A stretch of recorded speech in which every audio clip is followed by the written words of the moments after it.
Tidak tahu mengapa para pria ini main loncat dari kereta api. Ambil segenggam salju dan masukkan ke dalam mulut. Yang aneh adalah ketika mereka dimarahin oleh tentara dan diserang oleh anjing memburu. Orang-orang itu masih menentang segalanya. Karena mereka sangat haus. Pada Perang Dunia II, 1945, pasukan Jerman ditawan di Uni Soviet. Mereka akan diantar ke Siberia untuk pendidikan ulang. Lebih dari 1000 km jauhnya. Jalan sangat jauh. Orang mati kedinginan, ada juga orang mati kelaparan. Bahkan ada yang jatuh ke danau es. Tapi tidak ada yang berani lawan. Selama perjalanan panjang dan lama itu, sebagian masih hidup sampai ke penjara. Benar-benar berbeda dari imajinasi. Penjara ini tidak ada tembok. Di sini hanya ada salju. Jika tidak punya makanan, melarikan diri berarti bunuh diri. Suhu rendah di bawah 40 derajat. Seorang tawanan perang karena menyembunyikan surat dari ibunya, dipaksa untuk membuka semua pakaian. Jason ingin melepas baju untuk dipakai rekan tim, tapi dihentikan oleh penjaga. Dia tidak mengatakan apa, tapi mata yang sangat agresif. Selama 3 tahun, mereka bekerja siang malam. Tentara Jerman pemberani di medan perang. Sekarang berubah menjadi kerangka bisa gerak. Tapi Jason kemauan yang kuat selalu. Karena saudara jauh dari situ 14.000 km. Sedang menunggu dia pulang. Jadi dia membuat rencana untuk kabur. Belum sempat senang 1 menit. Dia sudah ditemukan oleh penjaga. Dia dikurung di penjara terbuka. Dinginnya hujan membuatnya menggigil. Sipir membebaskan Jason. Hanya mengatakan 1 kalimat. Yang lain sedang menunggu Anda. Balik ke ruang penjara. Rekan sedang pegang senjata menunggu dia. Karena Jason mau kabur. Yang lain harus bertahan hidup, tidak boleh makan selama 5 hari. Ketika dipukul, Jason terluka parah dan dibawa ke rumah sakit. Anda harus bantu saya. Saya ingin menulis surat buat orang di rumah. Tapi dokter bilang tidak bisa kirim suratnya. Sebenarnya dokter juga adalah tawanan. Sering berpikir untuk rencana kabur dari tempat ini. Tapi 1 tahun yang lalu dia tahu jika dia punya penyakit kanker. Jadi kali ini, dia ingin membantu Jason. Dia ambil yang dia sudah siap dari sebelumnya. Pakaian, makanan. 1 pistol dengan peluru. Jason bawa harapan dari dokter. Kabur dari neraka ini. Di hari berikutnya, sipir datang dan menemukan. Dia marah bergegas ke tempat dokter. Ternyata dokter sudah bunuh diri. Dia memaksa tahanan lain. Tapi mereka sudah berjanji walaupun dibunuh juga tidak akan mengecewakan rekan satu tim. 10 hari lebih melalui. Jason tidak tahu berapa jauh yang dia sudah jalan. Makanan punya dia sudah habis semua. Salju di mana-mana. Dia tidak menemukan harapan untuk bertahan hidup. Akhirnya karena sudah lemah Jason pingsan.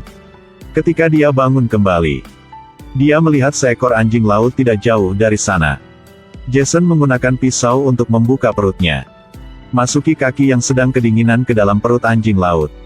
Lalu menggunakan api untuk membakar anjing laut. Pakai kain untuk menutupi luka yang sudah membeku. Minta maaf. Saya harus menggunakan lemak Anda.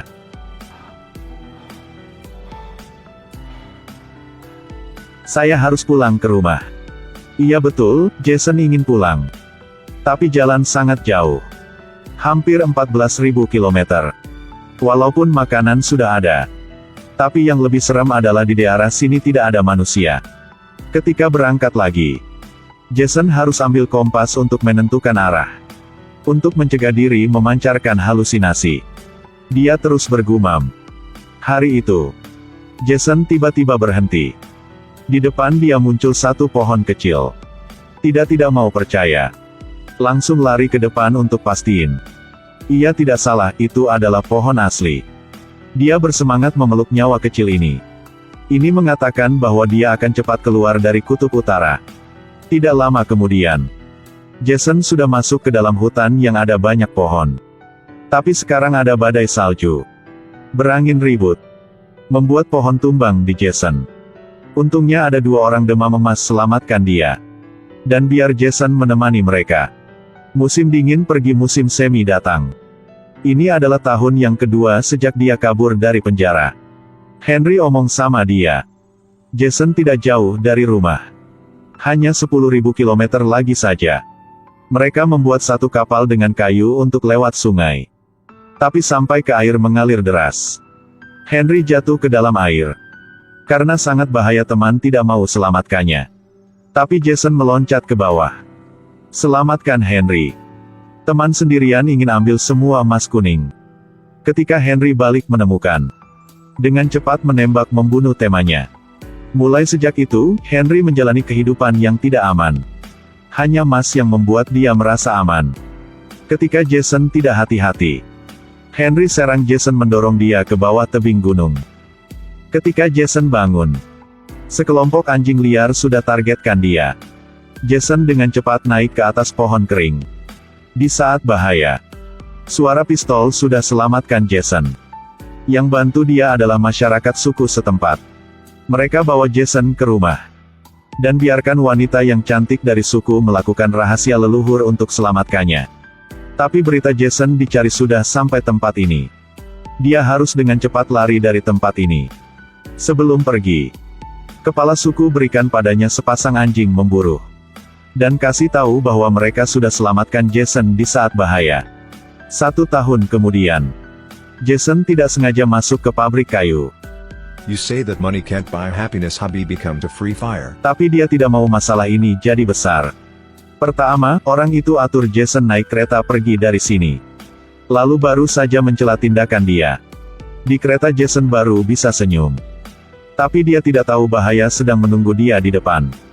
Ketika dia turun dari kereta dia baru sadar. Di sana banyak prajurit sedang umpetin untuk menangkap dia. Dia pelan-pelan turun. Tapi masih ditangkap oleh sipir. Di saat itu, anjing bergegas ke arah dia. Menggunakan nyawa untuk panjangkan waktu untuk Jason bisa melarikan diri. Dia meloncat ke jembatan. Lalu menoleh. Meloncat ke satu kereta yang lain, berhasil lolos. Melihat roti yang wangi di pinggir jalan. Jason sangat ingin menggigit sekali. Tapi dia adalah tahanan yang kabur, 1 koin juga tidak punya. Hanya bisa terus berjalan kaki. 2 wanita cantik melihat dia. Jadi ambil dikit roti. Suruh anak kecil ini mengikuti dia. Tidakan punya Jason. Sudah menarik perhatikan 1 orang Yahudi. Lalu Jason ke gereja. Orang Yahudi itu juga ikuti dia. Meskipun tahu Jason adalah tahanan yang kabur. Tapi orang Yahudi tidak melaporkannya. Dibaliknya bawa Jason ke rumah. Kenapa Anda bantu saya? Anda ingin tahu kenapa orang Yahudi bantu orang Jerman? Walaupun orang Jerman membunuh saudara-saudara saya. Bahkan kebanyakan dari kami tidak tahu apa-apa. Jelas pasti Anda tidak tahu. Anda hanya ikuti perintah saja.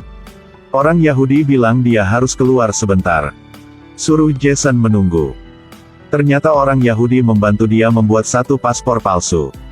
Jika ingin lewat pembatasan harus punya ini. Tidak lama kemudian, Jason sampai ke pembatasan negara.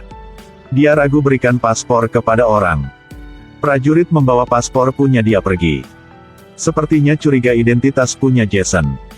2 prajurit pegang pistol di belakang Jason. Bersiap-siap untuk bertindak.